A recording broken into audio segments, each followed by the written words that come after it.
On fait quoi? En fait, c'est que le changement d'heure à l'automne, c'est le meilleur moment pour donner un boom pour corriger la dette de sommeil. Donc, effacer la dette de sommeil, effacer l'éveil trop-matinal, effacer les éveils nocturnes.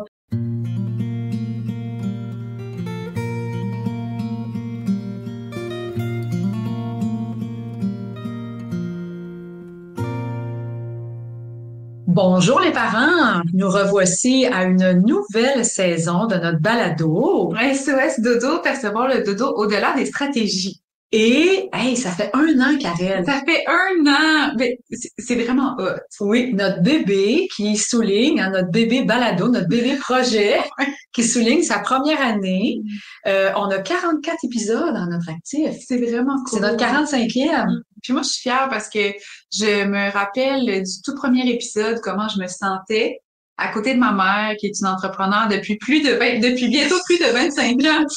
Et puis moi, qui est une entrepreneure depuis bientôt moins de 2 ans, mais de 2 ans presque, Oui, oui. en tout cas. Puis là, où j'étais intimidée, je me sentais imposteur un peu, pas à l'aise, parce que j'entrais dans une nouvelle dynamique qui est la dynamique familiale, qui est en dehors de ce que je fais d'habitude dans ma pratique.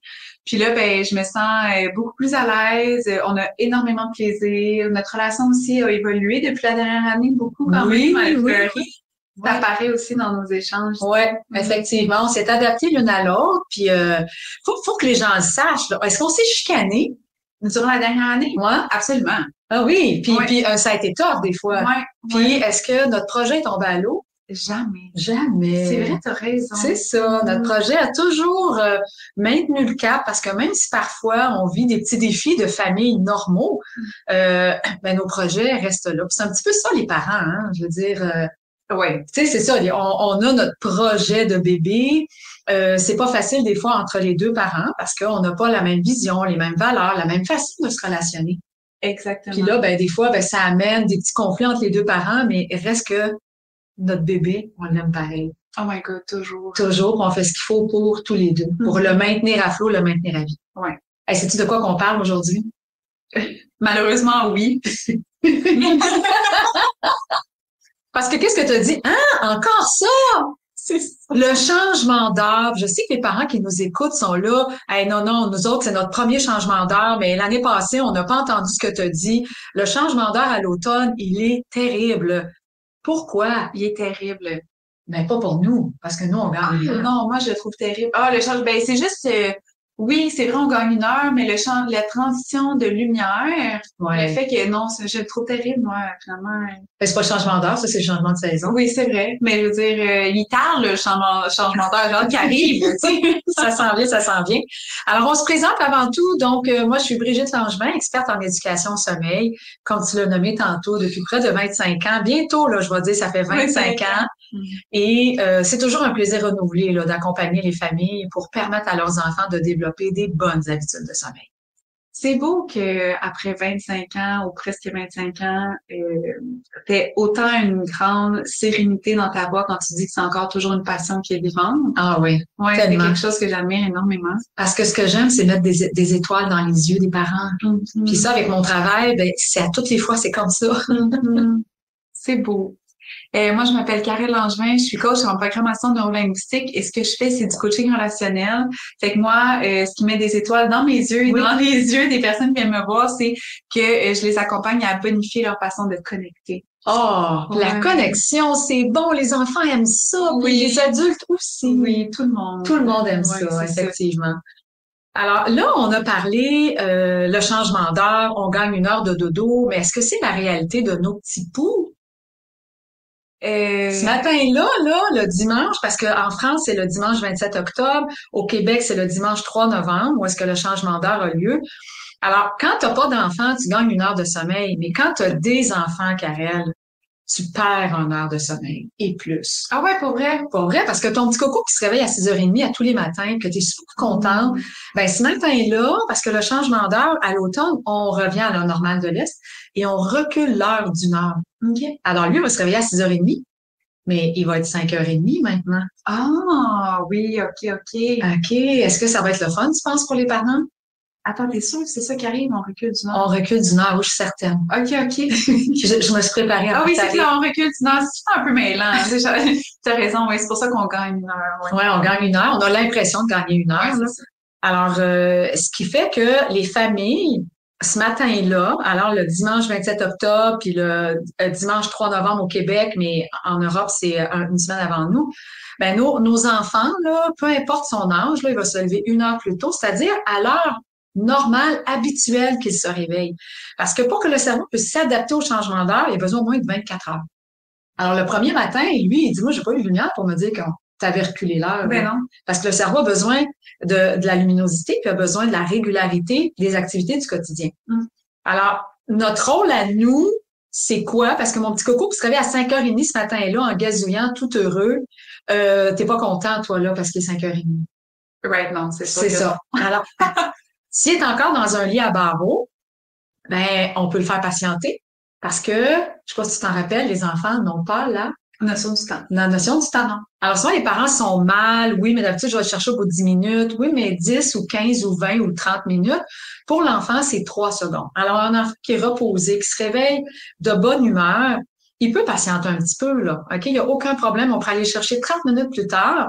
Alors, déjà, il est rendu 6 heures. Fait qu'il reste juste 30 minutes à grignoter pour le ramener dans son horaire habituel, peu importe changement d'heure ou pas.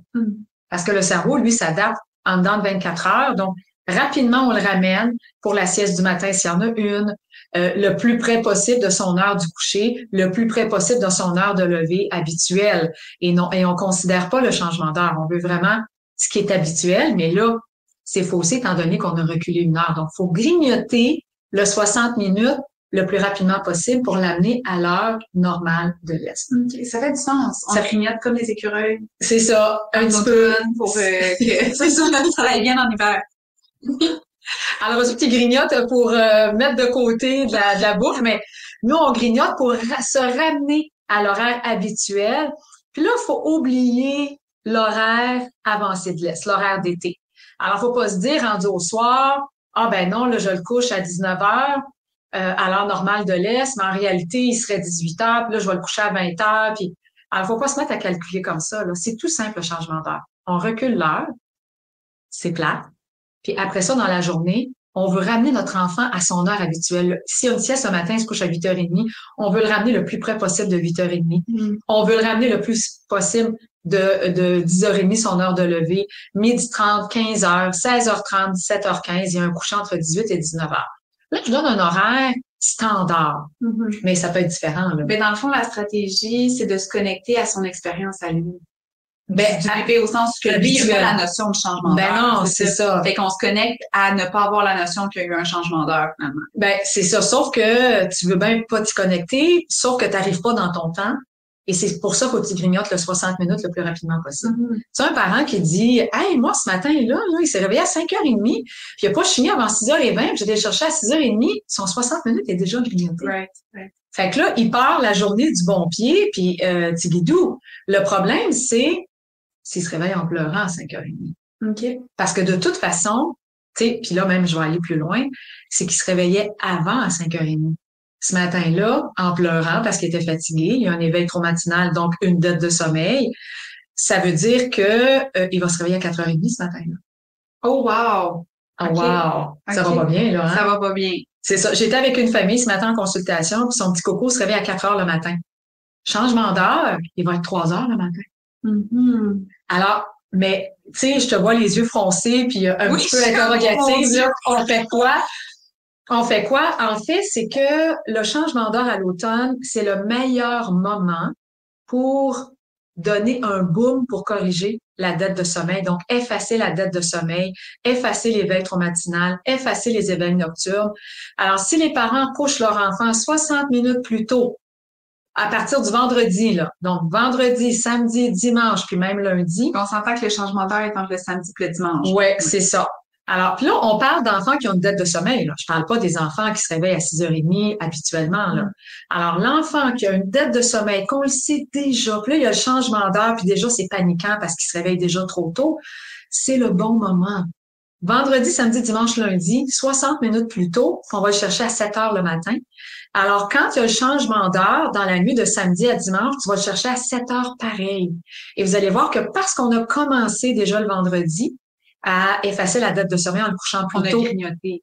Ah ben, c'est pas juste qu'on a grignoté, c'est que l'enfant va être capable de patienter. Right. Alors, il sera plus en pleurs, il va avoir amplement le temps de se rendormir parce que les petits trains du sommeil ne passent qu'aux 30-45 minutes. Souvent, les parents sont là, mais je l'ai laissé 10 minutes de plus au lit, mais il s'est pas rendormi. Ouais, c'est sûr qu'il s'est pas rendormi, il a pas eu le temps. Son petit train, il a pas passé. Il a pas passé. Alors, s'il se réveille à 4 heures, puis que lors du changement d'heure, il se réveille à 3 heures, ben de 3 à 7, il y a 4 heures pour s'en rendormir. On s'entend-tu qu'il y a plus d'opportunités de se rendormir que si tu vas le chercher dans les minutes qui viennent pour le lever? C'est sûr. Alors, c'est sûr que celui qui se réveille à 5 heures va se réveiller à 4 heures. De 4 à 7, il y a 3 heures. Alors, celui qui se réveillait à 6 heures moins 10, mais en pleurant, qu'on sait qu'il y a une dette de sommeil, il va se réveiller à 5 heures moins 10. Donc, il va aller jusqu'à 7 heures. Mais si j'ai commencé le vendredi, ça va déjà être moins pire. Ça va déjà être moins pire. Ouais, c'est ça. Hey, parce que t'as dit que ça prenait 3 jours, 3 nuits plutôt pour voir une différence. Voir une amélioration. Voir une amélioration. Fait que là, si on est déjà à la deuxième nuit, ben clairement, c'est plus smooth dans la transition. Alors, vendredi, la première nuit, samedi, la deuxième nuit, puis quand on arrive au dimanche à la troisième nuit, vers le lundi matin, alors que tout le monde va se plaindre que le changement d'heure a bousculé tout leur week-end, vous allez dire, ben non, nous, on a même profité pour corriger de la dette de sommeil. Alors, notre petit coco qui avait des éveils nocturnes, des pleurs au coucher, un éveil beaucoup trop matinal, déjà dans la nuit de dimanche à lundi, toute la famille est un petit peu plus reposée. C'est excellent. C'est excellent. Ouais, qui aurait cru? Un autre point important qu'on pense pas, c'est que nos enfants, ben, la famille au complet perd 1 heure parce que on se réveille tous 1 heure plus tôt. Donc, ça veut dire que le samedi, on est capable de faire des activités moins intenses. Ça devient faciliter ta journée du dimanche parce que déjà, tu es un peu plus fatigué. Et si dans la journée du dimanche, ben, il y a moins de stimuli, ben, ça aide aussi. Alors, c'est un week-end plat. On se souhaite de la pluie. Ou c'est un week-end qu'on prend pour se reposer. On se reposer, ça aussi. Faire du ménage, ramasser les feuilles, tu as ton moniteur, tu vas dehors. Alors, pour en profiter, pour préparer ta maison pour l'hiver, okay, donc tu restes à la maison, tes enfants sont au lit, tu as ton moniteur si t'es dehors, sinon tu chilles devant la télé. Ben oui. Puis t'en profites pour te reposer. Tu chilles devant la télé, c'est toi qui dis ça, tu chilles. Tu chilles devant la télé, hein? Ça fait 1 an qu'on fait des podcasts. Oui. J'ai fait ton vocabulaire à toi un peu plus.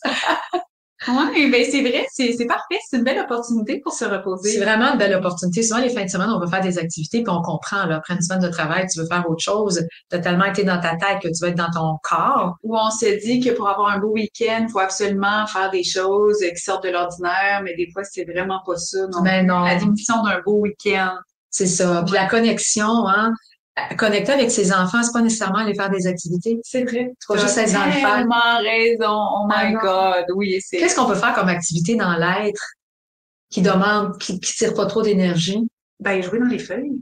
Jouer dans les feuilles. Dehors. C'est toujours le fun, jouer dans les feuilles. Et moi, j'ai tellement de beaux souvenirs à jouer dans les feuilles, dehors, à racler les feuilles, à humer l'odeur des feuilles, à sauter dans les feuilles, à se cacher dans les feuilles. Ouais, c'est vrai que c'est le fun. Ouais, passer du temps dehors, juste sur le terrain, pas obligé d'aller au parc, pas obligé de voir 1 million de personnes, pas obligé de, tu sais. De faire une activité qui est hyper stimulante. Ouais, exactement. Alors, les parents font les tas de feuilles pendant la sieste. Puis après la sieste, on joue dans les tas de feuilles. Oui, mon Dieu. Puis tu sais, il y a le son, il y a l'odeur, il y a la texture, il y a la vue aussi, c'est beau. Ouais. Ça veut dire que ça s'adresse à des enfants autant de 8 mois, de 2 ans, 3 ans, 4 ans. Oui, c'est fun. C'est ça. 100%. Puis c'est un moment de connexion juste avec la bulle familiale. Ça aussi, c'est important. Ouais, c'est vrai.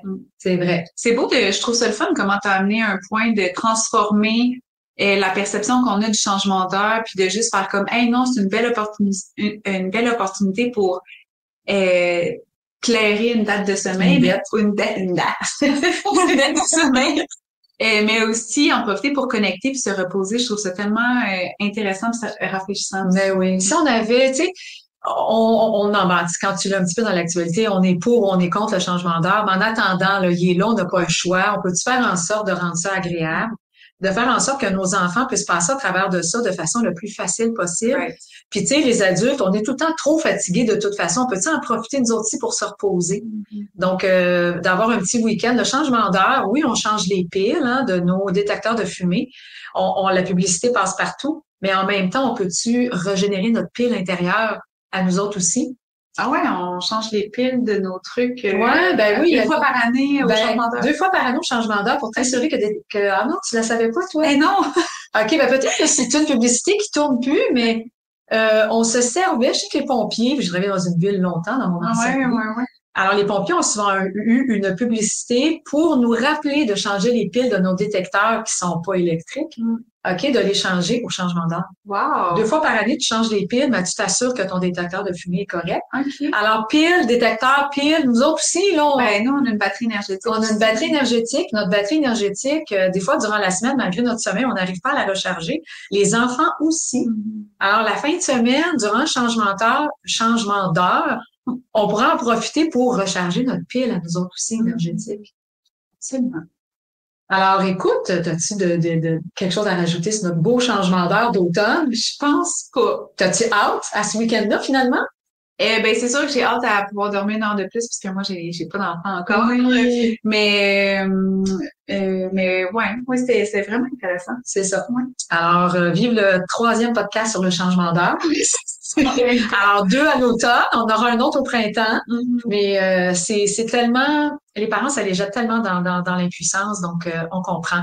Alors, c'est tout simple, on grignote le 60 minutes et on en profite s'il y a une dette de sommeil. Ça veut dire qu'on a des pleurs au coucher, qu'on a des cris dans la nuit ou des éveils nocturnes, un éveil matinal, des pleurs au lever. Ben, on commence le vendredi 60 minutes plus tôt que d'habitude pour le coucher. On va le chercher à 7 heures le matin. Et déjà dans la nuit de dimanche à lundi, le changement d'heure est passé quasi inaperçu et la famille est beaucoup plus reposée. On aime ça. On aime ça. Ouais, on se dit bon changement d'heure. Oui, bon changement d'heure, puis on se revoit la semaine prochaine. C'est bon, bye! C'était Brigitte Langevin, experte en éducation au sommeil. Si tu as le goût d'en apprendre plus, je t'invite à visiter mon site à brigittelangevin.com. Puis si vraiment tu as le goût que le sommeil, ce soit pas toujours sur un coup de dé et que ça fonctionne, ben j'ai une formation Les Amis du Dodo. Clique sur le lien plus bas, tu vas en apprendre plus. C'était Karel Langevin, coach PNL. Tu peux aussi aller visiter mon site web karellangevin.com. Si ça pique ta curiosité, j'ai créé une merveilleuse formation, la PNL au service de l'enfant. Clique sur le lien juste en dessous si tu veux en savoir plus.